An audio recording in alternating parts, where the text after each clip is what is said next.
बहुत बहुत धन्यवाद सबको को, सभी भक्तों को हृदय से धन्यवाद कीर्तन में भाग लेने के लिए। अभी हम लोग मंगलाचरण करते हैं। ओम अज्ञान तिमिरान्धस्य ज्ञानांजन शलाकया चक्षुरुन्मीलितं येन तस्मै श्री गुरुवे नमः। श्री चैतन्य मनोभीष्टं स्थापितं येन भूतले स्वयं रूप कदा मह्यं ददाति स्वपदान्तिकम्। वन्देऽहं श्री गुरु श्री युगपद कमलं श्री गुरुर्वैष्णवांच च श्री रूपम साग्र जातम सहगन रघुनाथम वितम तम सजीवम स्वाधेतम सावधूतम परिजम सहितम कृष्ण चैतन्य देवम श्री राधा कृष्ण पादान सहगन ललिता श्री विशाखा वितांत च। नमो ओम विष्णुपादाय कृष्ण पृष्ठाय भूतले श्रीमते भक्ति वेदांत स्वामिन इति नामने। नमस्ते सारस्वती देवे गौरवाणी प्रचारिणे निर्विशेषा शून्यवादी पाश्चात देश तारिणे। वांछा कल्पतरुभ्यश्च कृपा सिन्धुभ्येव च पतितानां पावनेभ्यो वैष्णवेभ्यो नमो नमः। नमो महावदान्याय कृष्ण प्रेम प्रदायते कृष्णाय कृष्ण चैतन्य नामने गौरत्विषे नमः। हे कृष्ण करुणा सिंधु दीन बंधु जगतपते गोपेश गोपिका कांत राधा कांत नमस्तुते। तप्त कांचन गौरांगी राधे वृंदावनेश्वरी विश्वानुसुते देवी प्रणमामि हरिप्रिये। नीलांचल निवासाय नित्याय परमात्मने बलभद्र सुभद्रायाम जगन्नाथाय ते नमः। जय श्री कृष्ण चैतन्य प्रभु नित्यानंद श्री अद्वैत गदाधर श्रीवासादि गौर भक्तवृंद मुखम करोति वाचालम पंगुलंगे गिम यत्कृपातमहं वंदे श्री गुरुम दीनतारिणम परमानंद माधवम श्री चैतन्येश्वरम। हरे कृष्ण कृष्ण कृष्ण हरे हरे हरे राम राम राम हरे हरे। श्री श्री मंगलाचरण की जय। शिला प्रभुपाद की जय। हरे कृष्णा। आज के इस भागवतम चर्चा में सभी भक्तों का हार्दिक स्वागत है। सभी भक्तों के चरणों में मेरा सादर दंडवत प्रणाम है। राधा गोविंद राधा माधव गुरु आचार्य परम वैष्णव परम भागवतों की असीम कृपा से हम सब भक्त लोग मिलकर सिर्फ भागवतम के ऊपर चर्चा कर पा रहे हैं। कैंटो 5 का हम लोगों ने पिछले क्लास में 20वां अध्याय कंप्लीट किया। आज हम लोग 21वां अध्याय शुरू करने जा रहे हैं। शीर्षक है सूर्य की गति का वर्णन। भौगोलिक वर्णन है, याद रखना है ये भगवान की सृष्टि का वर्णन है। ये बहुत इंपॉर्टेंट चीज है। हर चीज को कृष्ण को केंद्र में रख करके हम कुछ भी चर्चा करते हैं, कुछ भी पढ़ते हैं, इससे हमारा शुद्धिकरण होता है, हमारा आध्यात्मिक उन्नति होती है। 20 अध्याय हमने पढ़े, संक्षेप में दोहराते हैं। पहले अध्याय से लेकर के 14 अध्याय तक भगवान के परम भक्त प्रिय भक्त शांभु मनु के ज्येष्ठ पुत्र के चरित्र और उनके वंशावली के बारे में वर्णन। पहला अध्याय में प्रिय भक्त महाराज कि किस प्रकार उन्होंने प्रथम पत्नी से 10 पुत्र हुए, जिसमें अग्निधि सबसे बड़े पुत्र हैं, और किस प्रकार उन्होंने अपने चक्के के पहियों से, विशाल दिव्य चक्के के पहियों से 7 गड्ढे बनाए जो आगे चल करके 7 समुद्र और 7 द्वीप हो गए। दूसरे अध्याय में राजा अग्नित का चरित्र, जिन्होंने पूर्व चीति से ब्याह किया, ब्रह्मा जी द्वारा दी गई अप्सरा से। उनके 9 पुत्र होते हैं, सबसे बड़े पुत्र नाभि होते हैं। तीसरा अध्याय में शीर्षक है भगवान नाभि का प्रकट, भगवान ऋषभ देव का प्रकट। नाभि, जो नाभि में सबसे बड़े उनके जो उन्होंने भगवान से प्रार्थना की, भगवान से कि मुझे आप जैसा ही पुत्र चाहिए। भगवान स्वयं उनके से प्रसन्न होकर आते कहते कि मैं स्वयं ही तुम्हारी पत्नी के गर्भ से प्रकट होऊंगा, क्योंकि मेरे योग्य दूसरा कोई दूसरा नहीं। चौथे अध्याय में प्रवेश करते हैं। भगवान ऋषभ देव का चरित्र, जिसके अंदर ने पढ़ा कि नाभि के जो सबसे बड़े पुत्र जैसे पुत्र होते हैं, जो भगवान ऋषभ बहुत योग्य, क्योंकि स्वयं भगवान है, तो उनको नाभि ने उन्हें राजसिंहासन में बैठकर स्वयं अपनी पत्नी को वो लेकर करके वो चले जाते हैं बद्रिकाश्रम। और उसके बाद में भगवान ऋषभ ने जयंती से ब्याह किया, जयंती से अपने 100 पुत्र उत्पन्न किए, जिसमें सबसे बड़े पुत्र है भरत महाराज। 5वें अध्याय में हमने पढ़ा ऋषभ भगवान का उपदेश, अपने पुत्रों को 100 पुत्रों को ब्रह्मवर्त स्थान में बहुत सुंदर दिव्य शिक्षा दी है, जो कि हमने बहुत डिटेल में पढ़ा। संक्षेप में मनुष्य जीवन आत्म साक्षात्कार के लिए है, भगवान की भक्ति करने के लिए है, और भक्ति के लिए क्या शुद्ध भक्तों का संग जरूरी है। और पिता माता गुरु आदि देव का ये कर्तव्य है कि अपने आश्रित को ये बताए कि किस प्रकार जन्म मृत्यु के चक्र से मुक्त हुआ जा सकता है, और फिर स्वयं सब कुछ छोड़ कर करके अवधूत का आचरण करते हैं। 6वें अध्याय में यही चीज है, बहुत इंपॉर्टेंट चीज है भगवान ऋषभ के चरित्र के बारे में। वहां पर बताते हैं भगवान ऋषभ कि योग सिद्धियां अगर प्राप्त भी कर ले तो जब तक मन को भगवान की सेवा में नहीं लगाते मन विचलित रहता है। और बहेलिया का बहुत सुंदर एग्जाम्पल दिया है, अगर मन को बस में करना है तो उसको भगवान के चरणार बिंद में लगाना पड़ेगा, गुरु के माध्यम से, गुरु के शरण में जा कर करके। और किस प्रकार जैन धर्म की स्थापना, इसका भी वर्णन इसी 6ठे अध्याय में। 7वें अध्याय से शुरू होता है राजा भरत के बारे में। प्रथम अध्याय में राजा भरत हैं, उन्होंने विश्वरूप की पुत्री, उन्होंने पंचजनी से ब्याह किया। 5 पुत्र होते, सबसे बड़े पुत्र होते हैं उनके सुमति। और किस प्रकार हमने देखा कि वो 1 करोड़ वर्षों तक शासन किया और उसके बाद में सब कुछ त्याग करके वो आश्रम चले जाते हैं और भगवान की भक्ति करके भाव के स्तर पे पहुंच जाते हैं। 8वें अध्याय में मृग भरत के बारे में हमने पढ़ा कि किस प्रकार भक्तों का संग न मिलने के कारण उन्हें, उनकी आसक्ति मृग के प्रति होती है, और चूंकि मृत्यु के समय भी मृग का ही स्मरण था इसलिए मृग का शरीर प्राप्त होता है, लेकिन चेतना कृष्णमय रहती है। गलती का एहसास करते हैं क्या कि अब भक्तों का संग नहीं करना है, और अंत में मृग माता को छोड़कर सबको तीर्थ स्थान गंगा में स्नान करते शरीर त्याग देते हैं। 9वें अध्याय में जड़ भरत के बारे में सुनिए कि किस प्रकार वे कुछ कुल ब्राह्मण में उन्होंने जन्म लिया, सदैव अभक्तों से दूर रहे, और किस प्रकार भद्रकाली माता ने उनकी डाकुओं के सरदार जो नरबलि के उनको ले जाते उनकी रक्षा। 10वें अध्याय से शुरू होता है जड़ भरत की शिक्षा राजा रघुगण को। कितनी सुंदर, प्रथम 10 अध्याय में एक ही चीज कहते हैं कि हे राजा तुम जितनी भी बातें करो शरीर से संबंधित है, ये चीज आत्मा के ऊपर एप्लीकेशन, आत्मा तो शाश्वत है, आत्मा में कोई परिवर्तन नहीं आता है। और उसके उत्तर में जो जड़ भरत है रघुगण बहुत सुंदर बात कहते हैं कि न तो मैं इंद्र के वज्र से, शिव के त्रिशूल से, यमराज के दंड से डरता हूँ, केवल डरता हूँ तो वैष्णव के चरणों के अपराध से। मुझे और शिक्षा दीजिए। तो 11वें 12वें अध्याय में 13वें अध्याय में फिर आज के जड़ भरत बहुत सुंदर बात कहते हैं। सबसे पहली चीज कहते हैं कि तुम्हारी जो आसक्ति है, तुम कहते हो मैं बहुत बड़ा राजा हूँ, ये सारा ऐश्वर्य धन संपत्ति क्षणिक है, उस समय के बाद में ये नष्ट हो जाएगी। अगर मात्र यदि हमें करना है तो क्या है, अपने मन को गुरु के चरणों में समर्पित करके उनसे भगवान के बारे में जगाल के भगवान की भक्ति कर करके इस भौतिक जगत से छुटकारा पाना है। 12वें अध्याय में ईश्वर तत्व के बारे में कहते हैं, जो कुछ भी है कृष्ण का है, ईश्वर का, ईश्वर के बिना कोई चीज का अस्तित्व नहीं है, यही वास्तविक ज्ञान है। और इसके बाद ये जानने के बाद और कुछ जानने की आवश्यकता नहीं होती है। और ये ज्ञान कौन देगा? गुरु देगा। गुरु के चरणों की धूलों को से स्नान करना है, उनकी भक्ति करनी है, उनकी सेवा करनी है, और वही गुरु भगवान से जोड़ेगा, और भगवान से जोड़ के भगवान की भक्ति करके भगवान के धाम जा सकते हैं। यही दिव्य शिक्षा है हमारे जड़ भरत की। सुंदर से रघुगण के माध्यम से हम बद्ध जीवों को 13वें अध्याय में वही उन्होंने एलिगोरिकल स्टोरी, रूपक कहानी कहती है। भौतिक जगत एक जंगल के बराबर, जीव वन में आता है एक व्यापारी के रूप में, 6 इंद्रियां 6 लुटेरे हैं, उसके बाद में सियार, भेड़िया, सिंध पत्नी, संतान, मित्र और बवंडर की धूल, स्त्री के प्रति आकर्षण, मच्छर है ईर्ष्यालु गति, सुंदर सुंदर उपमा दे करके कहते हैं। और उसके बाद में विशेष बात बोलते हैं कि जो पाखंडी शो कॉल्ड गुरु से बचना चाहिए, वो हमारे कल्याण के लिए नहीं, हमारे धर्म के प्रति वो हमेशा लालायित रहते कि किस प्रकार तुम्हारे कष्टों का बहाना लेकर के तुम्हारे कष्टों को दूर कर दूंगा, तुम इतने पैसे दे दो, तुम्हारी ये पूजा करा दूंगा। तो इनसे बच के रहना है। 14 अध्याय में सेम चीज है। 15 अध्याय के अंदर में श्रीमद् भारत की वंशावली का संक्षिप्त वर्णन है।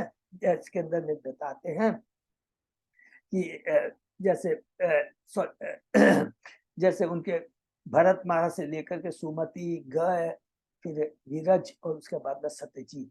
तो ये संक्षिप्त में वर्णन है। और 16वें अध्याय से शुरू होता है हमारे भागवतम का एक दूसरा विषय जिसका नाम है स्थानम।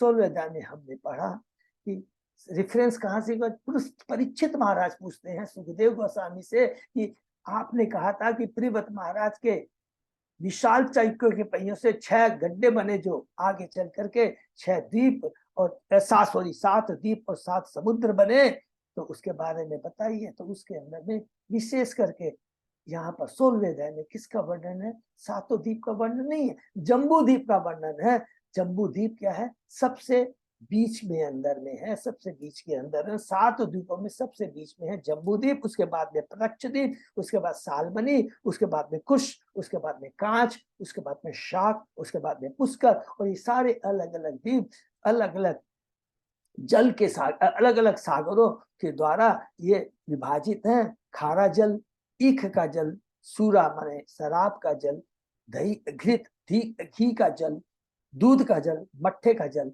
और मीठा रस। ये हमने अभी भी पूरा डिटेल में पढ़ा है। 20वें अध्याय में इस चीज को हमने डिटेल में पढ़ा। केवल 16वें अध्याय के अंदर में बताया गया है कि जो जम्बू द्वीप है और जम्बू द्वीप के अंदर में 7-9 वर्ष है। बीच में सबसे बड़ा इलावर्त है, बाएं में केतुमाल, दाहिने में भद्रासुर, ऊपर में उत्तर की तरफ रम्यक है हिरण्यमय और कुश वर्ष, और नीचे दक्षिण की तरफ हरिवर्ष, किमपुरी वर्ष और भारतवर्ष। और इसके बाद में हमने पढ़ा इलावर्त के बीच में मेरु पर्वत है। मेरु पर्वत में के चारों तरफ अलग अलग तरह के पेड़ हैं, वृक्ष हैं, आम के, जामुन के, और मेरु पर्वत के टॉप में ब्रह्मा देवताओं के अलग अलग स्थान है। 17वें अध्याय में इसके बाद हम प्रवेश करते हैं। गंगा के अवतरण के बारे में हमने बहुत अच्छे से पढ़ा कि इस प्रकार कारण समुद्र का जल भगवान के चरणों को टच करके जब भौतिक जगत में प्रवेश करता तो सबसे पहले कहाँ गिरता है? ध्रुव लोक में, उसके बाद सप्तर्षि लोक में, उसके बाद में चंद्रमा, और उसके बाद में मेरु पर्वत में गिर करके 4 दिशाओं में वो गंगा बट जाती है अलग अलग नामों से। उत्तर के पूरब के अंदर में सीता, पश्चिम में चक्षु, दक्षिण में अलकनंदा और उत्तर में भद्रा। वही अलकनंदा नदी हिमालय भारत में हिमालय पर से होती पूरे भारतवर्ष में बहती है। और लास्ट में 17वें अध्याय में विशेष करके कहा कि भारत एक ही कर्म भूमि है, बाकी सब भोग्य भूमि है। माने जो 9 वर्ष में से भारतवर्ष धर्म कर्म भूमि है, और बाकी क्या है 8 वर्ष जो है वो क्या है? भोग भूमि है। और फिर उसके बाद में बताया सुखदेव गोस्वामी जी ने 17वें अध्याय के अंत से 19वें अध्याय तक के अंदर में उन्होंने अर्थात मोटा मोटी समझ सकते 2.5 चैप्टर के अंदर में कि किस प्रकार अलग अलग वर्षों में वहां के वासी अलग अलग भगवान के अवतारों की वो प्रार्थना करते हैं।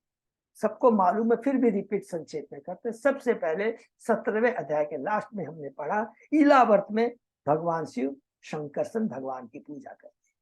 उसके बाद में 18वें अध्याय से शुरू होता है। सबसे पहले भद्रास वर्ष में भद्रश्वा वहां के जो निवासी हैं ये गृह भगवान की प्रार्थना करते हैं। उसके बाद में हरि वर्ष में जो कि दक्षिण का पहला वर्ष है, दक्षिण भाग का प्रहलाद महाराज नरसिंह भगवान की। फिर केतुमाल वर्ष में जो कि पश्चिम में है लक्ष्मी जी भगवान ऋषिकेश की पूजा करते हैं। उसके बाद में हम चले जाते हैं उत्तर दिशा में जिसमें रम्यक मनु भगवान मत्स्य देव की प्रार्थना करते हैं। और उसके बाद में हिरण्यमय वर्ष वो भी उत्तर में है, रम्यक के ऊपर में, उसमें अर्यमा वहां के निवासी हैं, कुर्म भगवान की पूजा करते हैं। और हिरण्यमय वर्ष से ऊपर में है उत्तर का लास्ट वर्ष उत्तर कुरु वर्ष जिसमें माता पृथ्वी शुक्र भगवान की पूजा करती है। उसके बाद में हम चले आते हैं दक्षिण में जो कि इसका वर्णन 19वें अध्याय में है कि दक्षिण में पहला हरि वर्ष का तो वर्णन हो चुका है। किम पुरुष वर्ष में हनुमान जी प्रार्थना करते हैं, और अंत में हरि बोल भारत वर्ष में नारद जी नर नारायण भगवान की पूजा करते हैं। और लास्ट में हमने पढ़ा कि किस प्रकार देवता भारतवर्ष का गुणगान करते हैं, कैसे लालायित रहते हैं कि भारतवर्ष की भूमि जिसने भारत भूमि में जन्म लिया, भारत भूमि ते जन्म हुई लो जार, जन्म सार्थक करी, करो परोपकार। सारे देवता लालायित रहते हैं, क्योंकि स्वर्ग लोक में इतना भोग है। ये भक्त है वो भगवान के, सतो गुण में रहते हैं, लेकिन इतना भोग है कि भगवान क्या, खुद उन्होंने कहा कि भगवान का हमें स्मरण ही नहीं आता। देखिए कितनी बड़ी बात है। इसलिए याद रखेंगे, जब तक भक्तों के संग में नहीं रहेंगे, गारंटी है कि हम भक्ति नहीं कर पाएंगे। भक्तों का संग बहुत जरूरी है। भरत महाराज को देख लीजिए, भाव लेवल तक भक्ति में जाकर भक्तों का संग नहीं मिला, अकेले थे, माया आके झपट ली, माया रूपी वृक्ष उनको झपट लेता है, पश्चाताप करते हैं। ये तो भगवत इच्छा से हम बद्ध जीवों को शिक्षा देने के लिए बहुत सुंदर है। ये हम लोगों ने पढ़ा। उसके बाद में हम लोग अध्याय 20 में जो हमने पढ़ा, उसके अंदर में जम्बूद्वीप के अलावा हम लोगों ने अलग अलग और 6 द्वीपों के बारे में हमने पढ़ा। जम्बूद्वीप के बाद में कौन सा है? पलक्ष द्वीप है, गन्ने के सागर से घिरा हुआ है। और हमने पढ़ा कि इन 6 द्वीपों के अंदर प्रियव्रत महाराज के अलग अलग पुत्रों ने शासन किया। एक एक पुत्र का 7 पुत्र होते हैं, और एक एक द्वीप को, जैसे जम्बूद्वीप 9 वर्षों में बटा था, उसी प्रकार पलक्ष द्वीप भी 7 भागों में बटा है। और वहां पर लोग सूर्य देवता की पूजा करते हैं। उसके बाद में आता है सालमनी द्वीप, जो सूरा सागर से घिरा हुआ है। वहां पर प्रियव्रत महाराज के यज्ञबाहु पुत्र हैं, वो भी, उन्होंने भी अपने सालमनी द्वीप को 7 भागों में बांटा, अपने 7 पुत्रों को दिया, और वहां पर चंद्रमा की पूजा करते हैं। उसी के बाद में कुश द्वीप में, जो कि घी के सागर से घिरा हुआ है, वहां पर प्रियव्रत महाराज के अन्य पुत्र हिरण्यदेव हैं। उन्होंने भी अपने इस कुश द्वीप को 7 भागों में बांट के अपने पुत्रों को दिया, और वहां अग्निदेव की पूजा होती है। उसके बाद में क्रौंच द्वीप है, जो कि दूध के सागर से घिरा है, क्षीर सागर, हरि बोल। उसमें भृतश्र प्रियव्रत के पुत्र हैं, वहां वरुण देव की पूजा होती है। उन्होंने भी अपने इस क्रौंच द्वीप को 7 भागों में बांट के 7 पुत्रों को दिया। और उसके बाद में शाक द्वीप है, जो दही के सागर से घिरा हुआ है। मेधातिथि प्रियव्रत के एक और पुत्र है, जो कि वहां शासन करते हैं। उन्होंने भी उनके भी 7 पुत्र होते हैं, और उन्होंने भी शाकद्वीप को 7 भागों में बांटा, और वहां पर वायुदेव की पूजा होती है। और अंत में पुष्कर के बारे में पढ़ा। पुष्कर द्वीप जो मीठे जल से घिरा हुआ है, वहां पर भी वितिहोत्र प्रियव्रत महाराज के एक और पुत्र हैं, लेकिन यहाँ पर उनके 2 ही पुत्र होते हैं। बाकी जो हम लोगों ने 5 पढ़ा, 5 में 7 पुत्र हैं, 7 भाग। यहाँ पर प्रियहोत्र ने अपने पुष्कर को 2 भागों में बांटा, और वहां पर ब्रह्मा जी की पूजा होती है। और पुष्कर का विशेष हमने क्या पढ़ा था, भूलना नहीं है, बहुत इंपॉर्टेंट माने वहां पर मानसरोवर पर्वत है।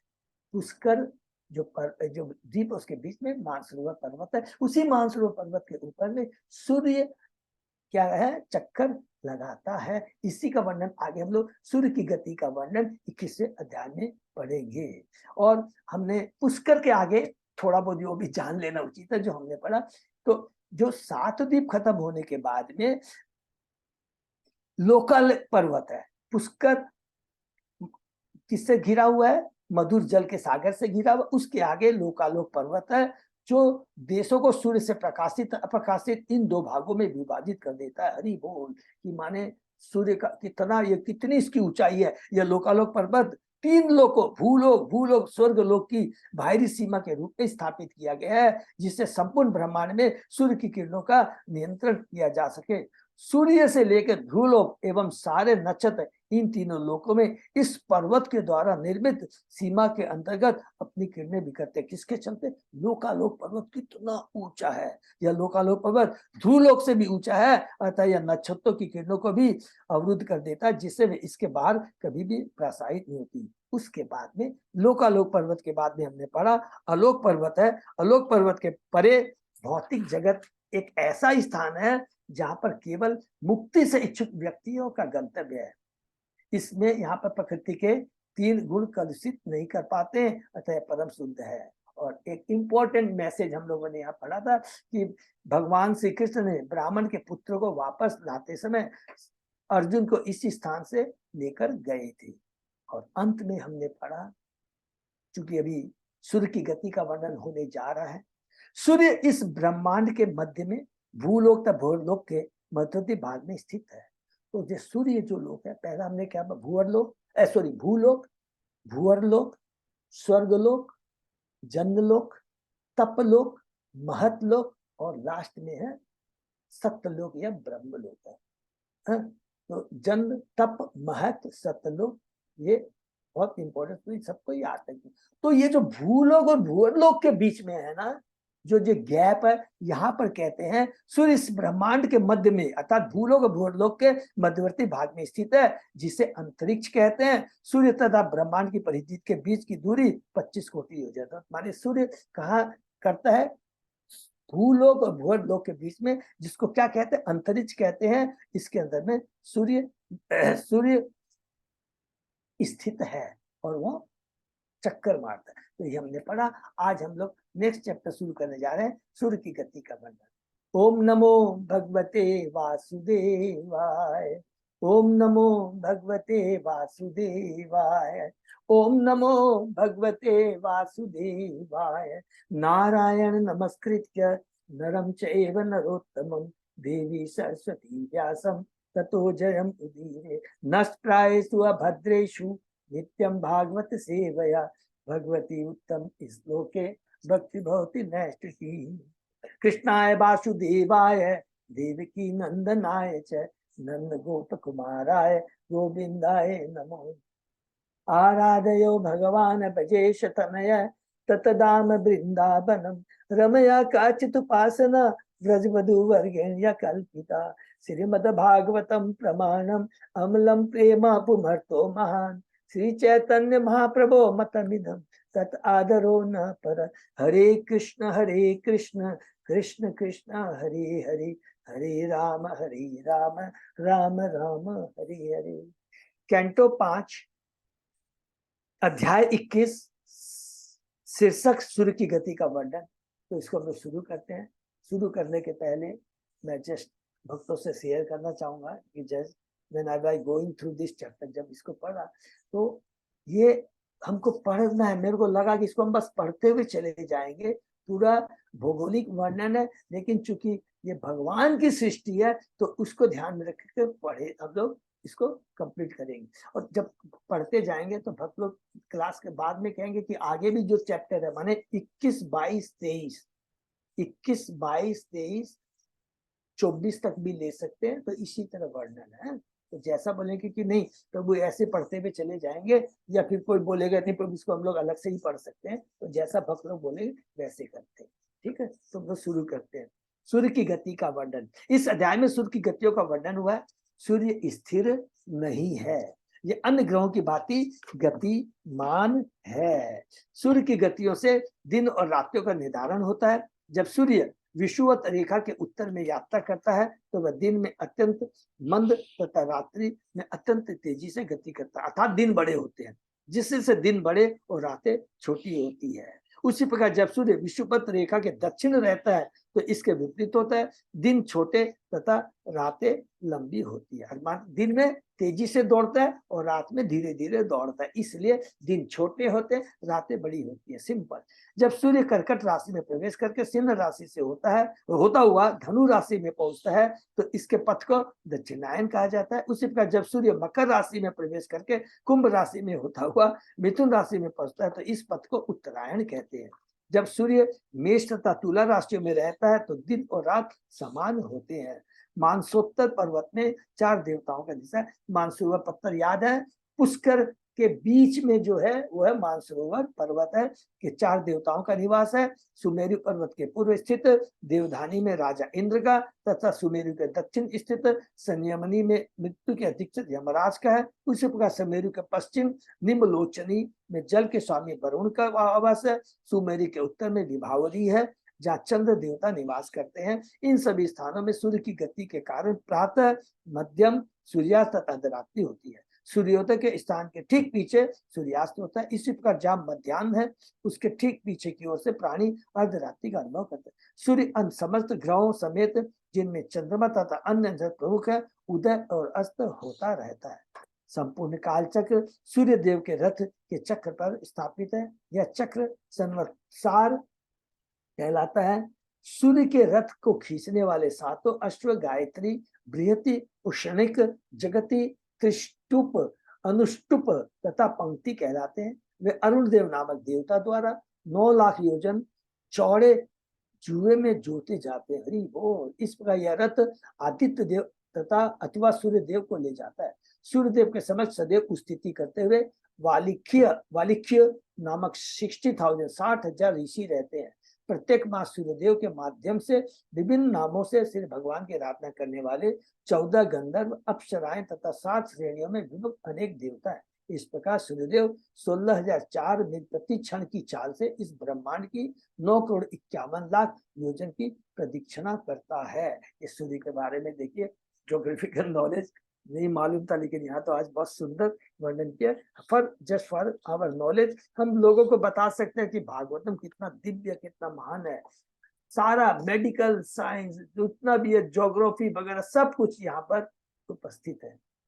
श्री शुकवाच एतावानेव भुवलस्य सन्निवेश प्रमाण लक्षण तो व्याख्यायातः।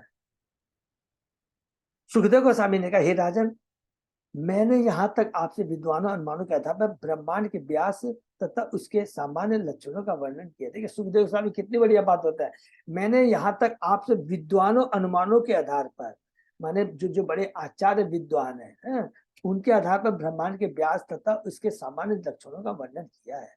एतेन ही देवो मंडलमानम तत्विदः उपदिशन्ति यथा द्विदलयो निष्पाव आदि नाम ते अंतरेण अंतरिक्षम तत् उभय संधितम।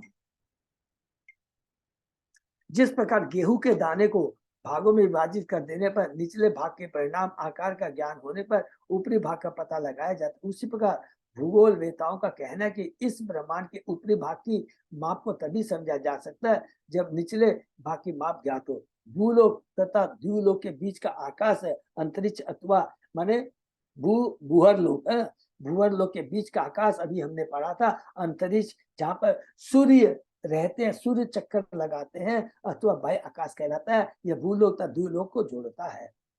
यत्य मध्य गतो भगवान तपताम पति तपनः आपतेन त्रिलोकिम प्रतपति अवभाष्यति आत्मभाषा एष उद्गयन दक्षिणायन वैशुवत संज्ञाभि मान्द्य सैद्य समानाभि गतिभि आरोहणावरोहण समान स्थानेषु यथा शवनम अधिपद्यमानो मकरादिषु राशिषु अहो दीर्घधिष्व समानानि विदते। उस अंतरिक्ष के मध्य में ताप उत्पन्न करने वाले समस्त ग्रहों का राजा परम तेजवान सूर्य, हरि बोल, जो अपने प्रकाश से समस्त ब्रह्मांड को तप्त करता है और इसको वास्तविक स्वरूप प्रदान करता है। यह समस्त जीवात्मा को प्रकाश प्रदान करता है जिससे वे देख पाते हैं। श्री भगवान की आज्ञा अनुसार, देखिए इसको एक अंडरलाइन करते जाएंगे, श्री भगवान की आज्ञा अनुसार, ये वर्ड देखिए, वह उत्तरायण दक्षिणा होकर या विश्वत रेखा को पार करते हुए मंद शीघ्र और मध्य गति से घूमता हुआ समय अनुसार मकर आदि राशियों में ऊंचे नीचे और समान स्थानों में जाकर दिन तथा रात को बड़ा छोटा या समान बनाता है। इसके अंदर भगवान की आज्ञा के अनुसार, ये कोई तात्पर्य कहीं भी नहीं है। ये देखिए इस श्लोक के अंदर में ये बात लिखी हुई है।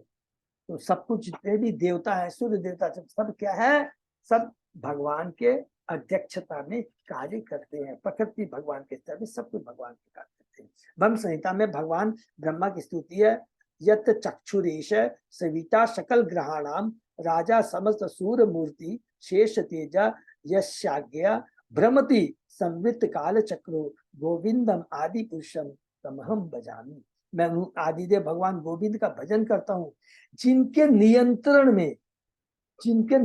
में ईश्वर के नित्य माने जाने वाले सूर्य भी काल की स्थिर कक्षा में घूमते हैं। जिनके नियंत्रण माने भगवान के नियंत्रण।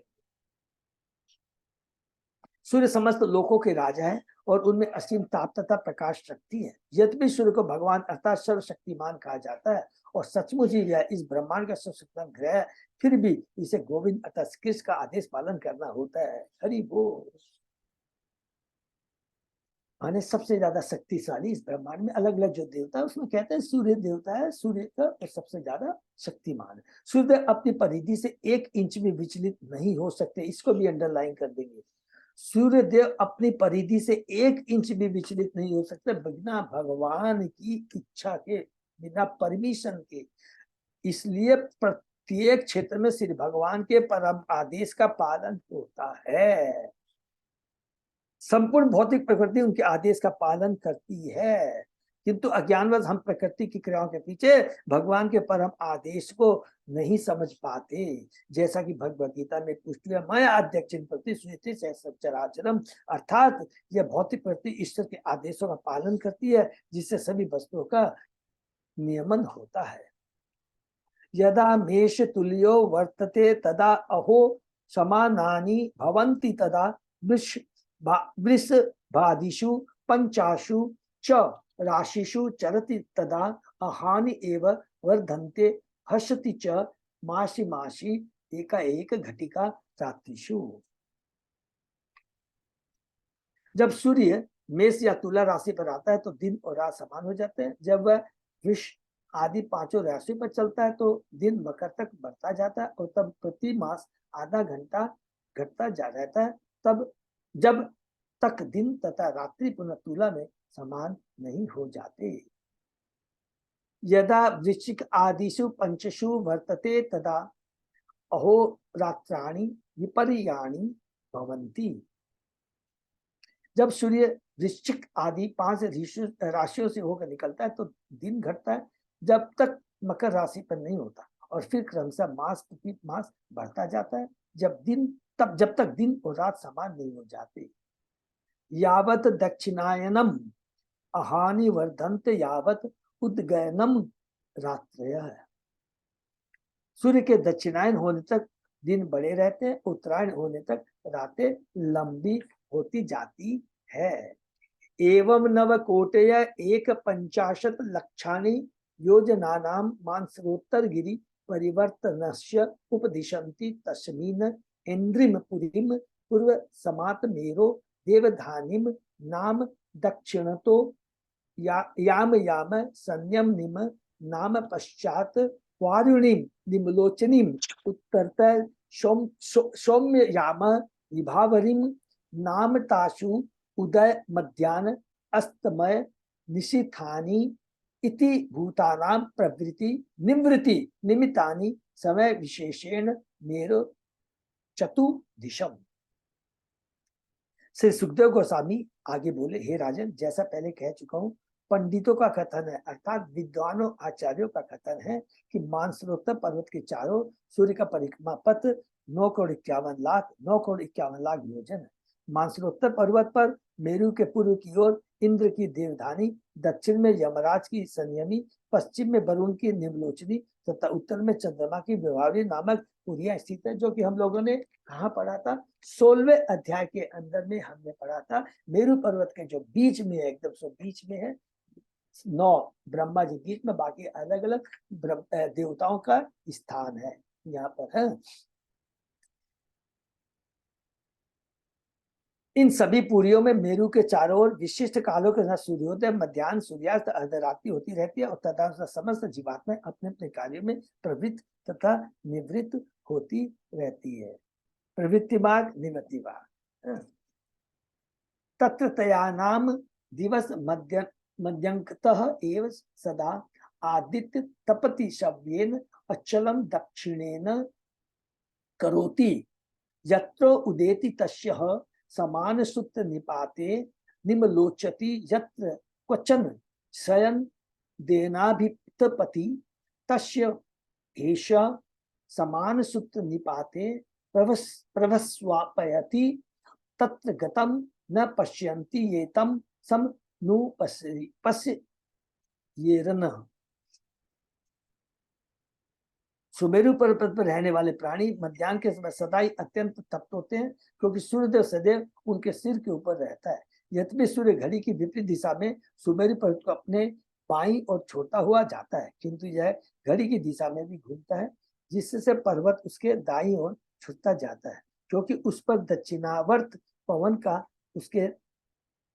का प्रभाव पड़ता है। जहाँ सर्वप्रथम उदय होता सूर्य दिखता है, उसके ठीक दूसरी ओर वह अस्त होता दिखता है। उससे होकर एक सीधी रेखा खींची जाए तो इस रेखा के दूसरे सिरे के प्राणी मध्य रात्रि का अनुभव कर रहे होंगे। इसी प्रकार यदि अस्ताचल के प्राणी अपने ठीक दूसरी ओर स्थित देशों में जाएं तो उन्हें सूर्य उस दिशा में नहीं मिलेगा।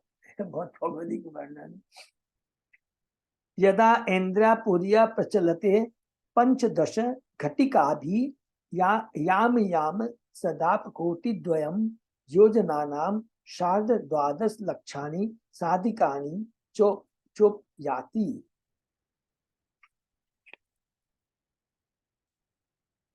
सूर्य चंद्र की पूरी, देवधानी के यमराज की पूरी, संयमनी तक 15 घड़ियां 6 घंटे में कुल मिलाकर 2,37,75,000 योजन की यात्रा करता है। साधिकानी शब्द में पंच विशति सहस्राधिकानी अथवा 25,000 योजन की दूरी का अर्थ निकलता है। इस पर इन दोनों पुरियों की दूरी जिसकी सूर्य यात्रा करता है 2,50,00,000 एवं 12 लाख योजन है। यह दूरी 2,37,75,000 योजन अथवा 19,02,00,000 मील है। सूर्य की पूरी परिक्रमा इस दूरी की चौगुनी अर्थात 9,51,00,000 योजन अर्थात 76,08,00,000 मील है, क्योंकि एक योजन में 8 मील होते हैं। एवं ततो वारुणिम सौम्याम ऐन्द्रिमच पुनः तथा अन्ये च ग्रह सोमादये नक्षत्रे स ज्योति चक्रे संयुध्यन्ति सह वा निम्लोचन्ति।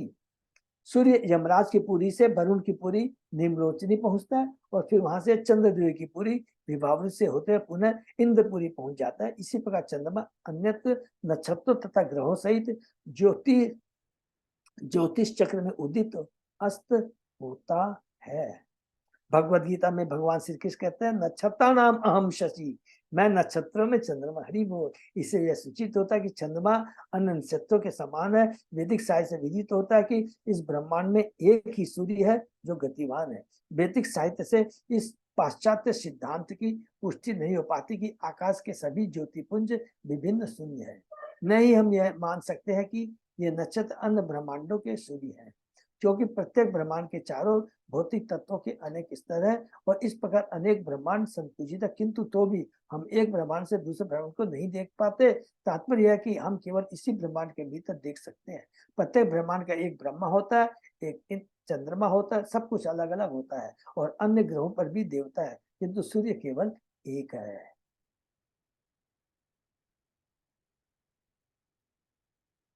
एवं मुहूर्तेन चतुर्त्रिंशत् लक्ष योजनानि 800 अधिकानि सौरो रथ त्रयोमयो अशो चतुर्षु परिवर्तते पुरुषः। इस प्रकार त्रयमय अर्थात ओम भूर्भुवस्व शब्दों द्वारा पूजित सूर्य देव का रथ ऊपर चारों पुरी से होकर एक मुहूर्त में 34,08,000 योजन अर्थात 2,72,06,400 मील की गति से घूमता रहता है। यश एकम चक्रम द्वादशारम षट नेमी त्रिनाभि संवत्सर आत्मकम समामनन्ति तस्या अक्षो मेरो मूर्धनि कृतो मांसोत्तरो कृतो उत्तर भागो यत्र प्रोतम रविरथ चक्रम तैल यंत्र चक्रवत भ्रमत मानसोत्तर गिरो परिभ्रमति। सूर्य देव के रथ में एक ही चक्र है जिसे संवत्सर कहते हैं।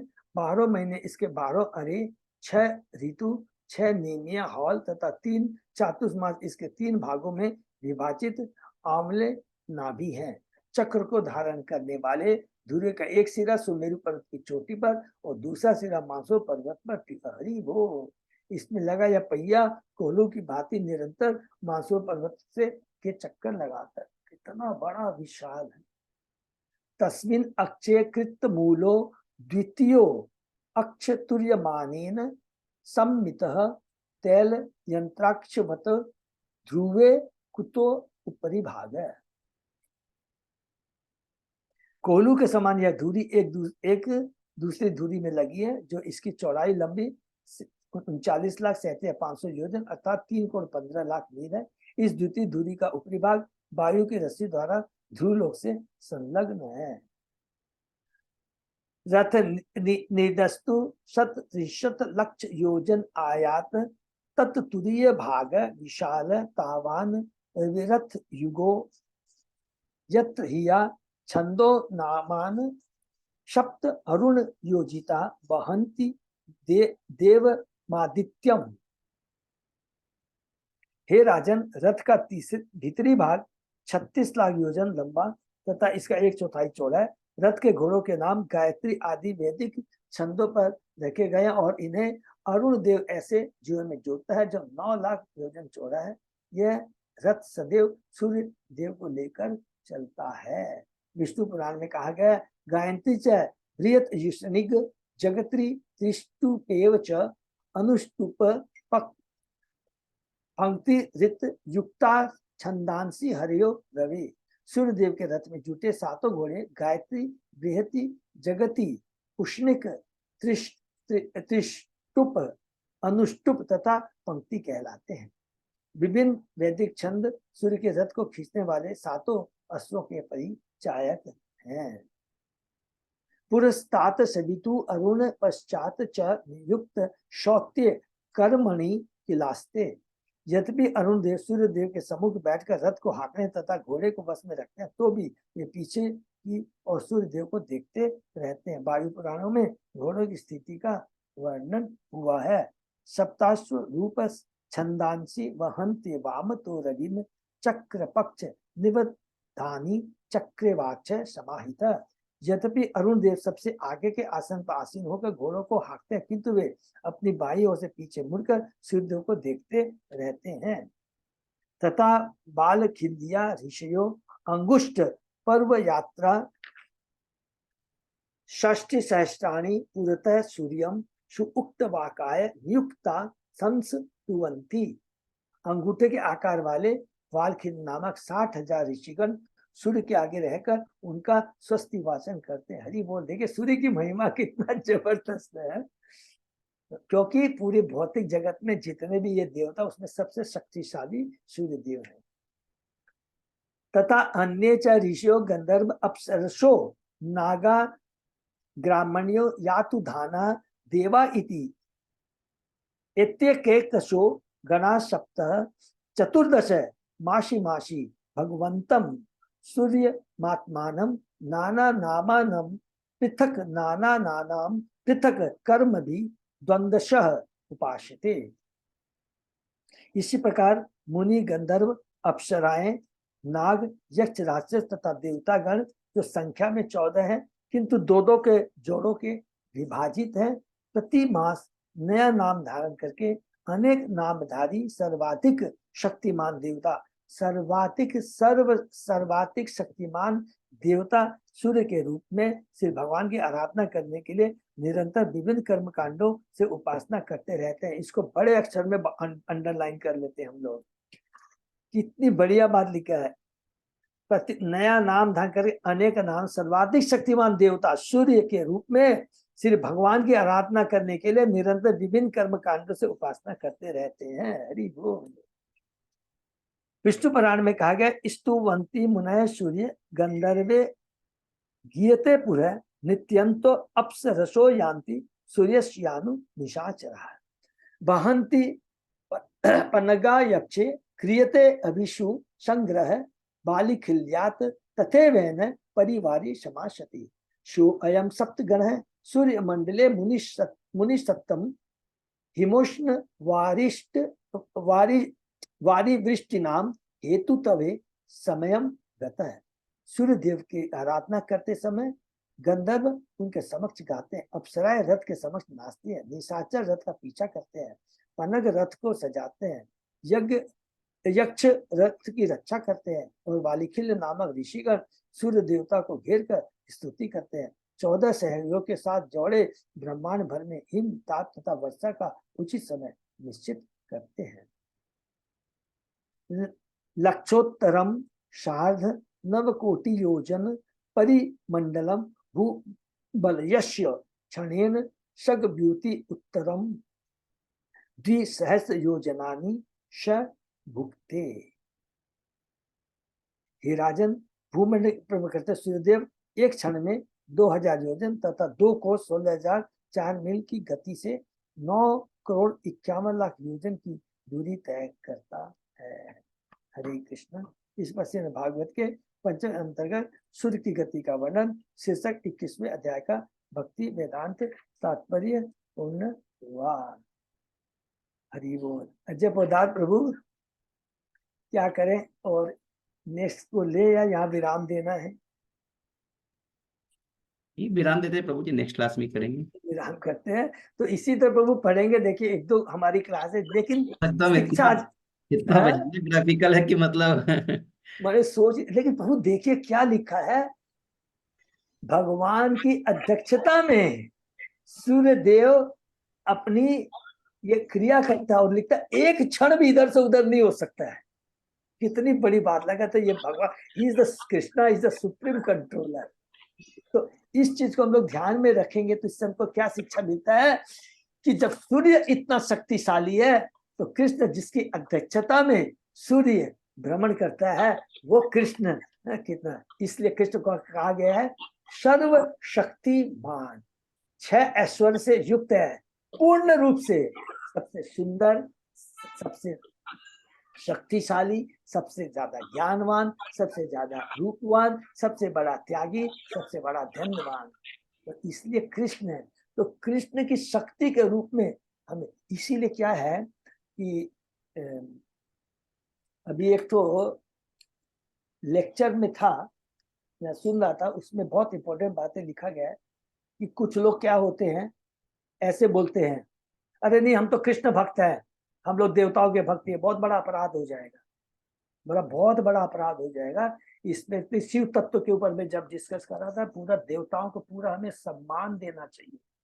इवन ब्रह्म संहिता के अंदर में 5 श्लोक है, 5 श्लोक है जिसमें अलग अलग देवताओं के बारे में बताया गया है, सूर्य के बारे में, ब्रह्मा जी के बारे में अलग अलग श्लोक है, और ये बताया गया है इनका पूरा सम्मान करना चाहिए, इनकी स्तुति, लेकिन उनको भगवान के समान नहीं मानना है। ऐसा करने से देवता भी नाराज हो जाते हैं।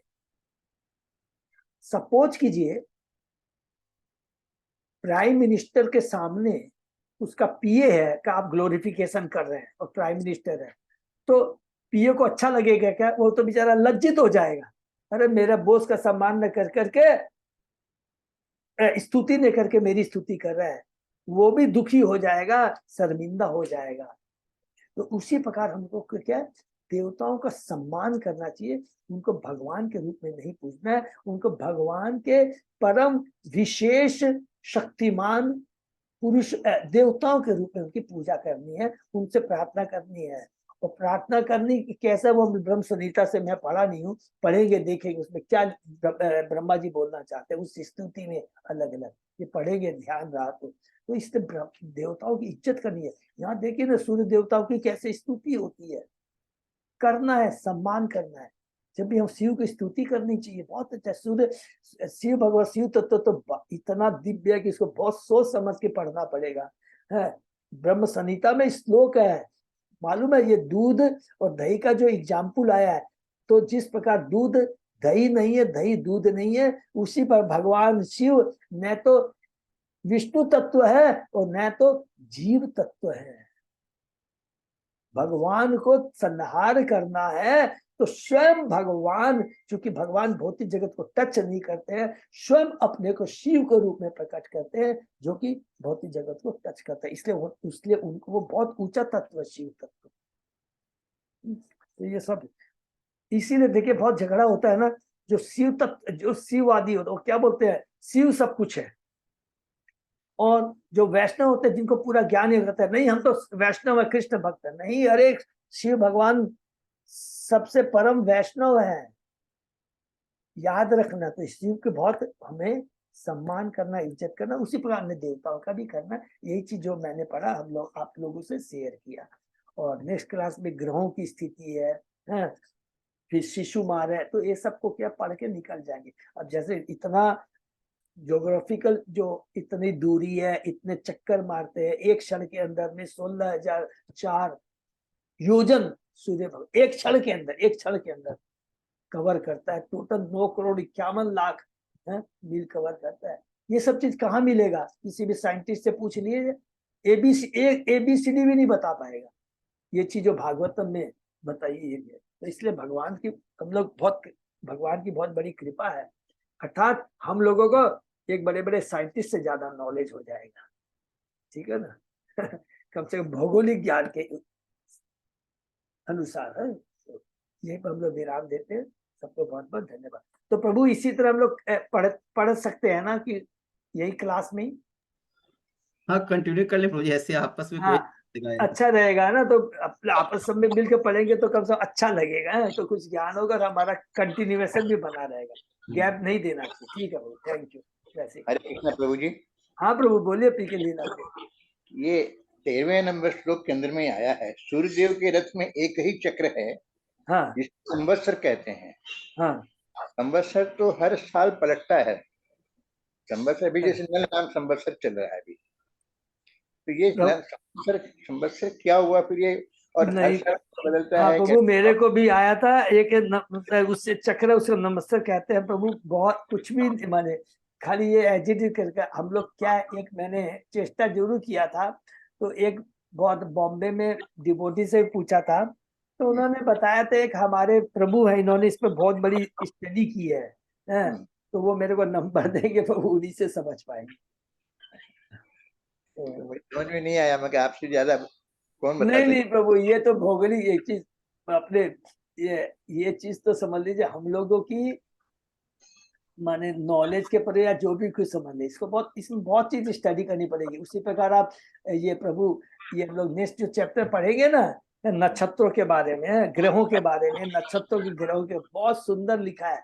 देखिए जनरल नॉलेज हो जाएगा, लेकिन स्पेशल नॉलेज एक एक चीज के लिए प्रभु जो बहुत अच्छी तरह स्टडी कर सकते हैं। तो यहाँ पर जितने हमारे भक्त कोई ट्राई कर सकता है, या सब ट्राई करना, तो देखिए मैं पर्सनली मेरा ओपिनियन ना करके, जिन भक्तों ने इसके ऊपर बहुत ज्यादा स्टडी कर करके लिखा है, उनकी बुक्स को पढ़ सकते हैं, उनसे बात कर सकते हैं। जैसा कि बॉम्बे में ज्योतिष लोग निकालते रहते हैं, संवत्सर भी हर साल चेंज होता है, अलग अलग नाम चेंज होता रहता है। हाँ प्रभु, ये सारा चीज है। देखिए यहाँ से पूरा, इसमें पूरा आपको समझ में आएगा।